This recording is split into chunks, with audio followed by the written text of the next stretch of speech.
وزیر اعلیٰ سندھ سید مراد علی شاہ اور وزیر بلدیات سندھ اور chairman water board Syed Nasir Hussain Shah کی خصوصی ہدایت پر chief executive officer water board engineer Syed Salahuddin Ahmed اور chief operating officer water board engineer Asadullah Khan کی زیر نگرانی واٹر بورڈ انتظامیہ فراہمی اور نکاسی آب سے متعلق تمام مسائل ترجیحی بنیادوں پر حل کر رہا ہے۔ یہ بات voice chairman water board Syed Najmi عالم نے چیئرمین سیکریٹریٹ واٹر بورڈ کارساز میں جمشید ٹاؤن، لیاری ٹاؤن اور صدر ٹاؤن میں پانی کی فراہمی کے حوالے سے اعلیٰ سطحی اجلاس کے دوران کیا، جبکہ پیپلز پارٹی کے رہنما اور صدر Peoples Party district Lyari Khalil خود اور سابق chairman district south Malik Fayyaz کی قیادت میں آنے والے وفد نے vice chairman water board Syed Najmi Alam اور COO water board engineer Asadullah Khan کو منعقدہ اجلاس کے موقع پر جمشید ٹاؤن، لیاری ٹاؤن اور صدر ٹاؤن میں درپیش فراہمی آب کے مسائل سے آگاہ کرتے ہوئے کہا کہ تمام مسائل کے حل کے لیے مؤثر اقدامات کیے جائیں۔ اجلاس کے موقع پر chief engineer water board Muhammad Hanif Baloch, chief engineer bulk Sikandar Zardari, staff officer 2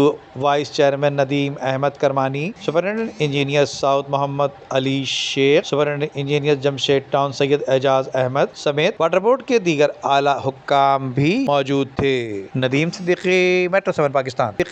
حضور سیدنا سید غلام نبی شاہ المعروف سمندر والی سرکار سمندری بابا کا 31واں سالانہ عرس الحمدللہ دسمبر کی 5، 6، 7 بروز پیر منگل بدھ کو شایانہ شان طریقے سے دربار سراپا اقدس سمندر والی سرکار سمندری بابا ڈسٹرکٹ ملیر بن قاسم زون UC گھگر دربار شریف پہ انشاءاللہ منعقد کیا جائے گا۔ تمام زائرین سے، مریدین سے، معتقدین سے شرکت کی استدعا ہے۔ صاحبزادہ سید جوہر مجید شاہ۔ عمدہ میں پکائیں اور جی بھر کے کھائیں۔